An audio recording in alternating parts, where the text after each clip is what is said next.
Pinuntirya ng Israel ang isang TV station sa Iran sa kasaysayan.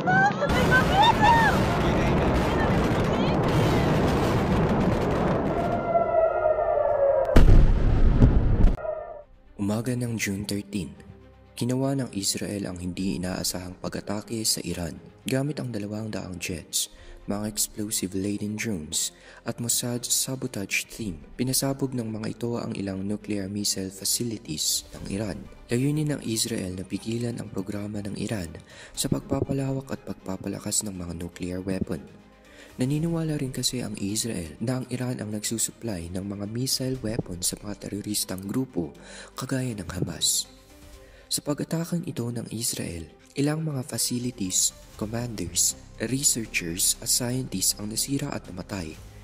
Nag-retaliate naman ang Iran at nagpadala ng maraming drones sa Israeli territories at hanggang ngayon ay patuloy pa rin ang iringan sa dalawang kampo.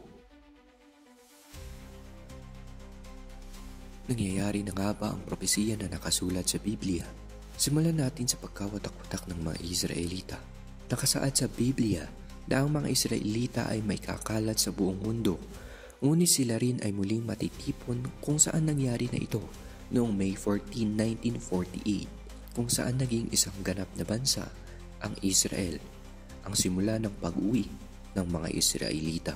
Ito ay isang propesiyang natupad para sa kanila. Ngunit hindi lang yan ang propesiyang sinabi ng Biblia patungkol sa kanila. Ang anti-Semitism o pagkamuhi sa kanila ay isang propesiyang nangyayari rin sa panahon natin ngayon. Nakasulat din sa Biblia, ang isang malaking bansa sa Hilaga ang aatak sa Israel sa hinaharap. Kinilala sa Book of Ezekiel bilang ang Magog. Naniniwala ang mga scholars na ang bansang ito ay ang Russia dahil ang Persia, ang matalik na kakampi ng Russia, ay ang bansang Iran ngayon. Kung patuloy na tumaas ang tensyon sa pagitan ng Israel at Iran, maaaring sasali na din ang Russia upang ipagtanggol ang kakampi nito. Anong susunod na mangyayari? Hindi man natin sigurado, ngunit maaaring ang rapture. Pagkatapos ng rapture ay ang paghahari ng Antichrist at simula ng tribulation, at pagkatapos ng tribulation ay ang second coming ng ating Panginoong Jesus at maghahari sa loob ng 1,000 taon.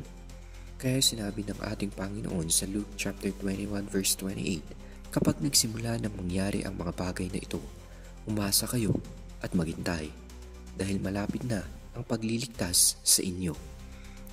Ang sabi ng ating Panginoon ay umasa tayo at maghintay. Hindi sinabi na kapag nangyari ang mga ito ay mag-panic mode na tayo.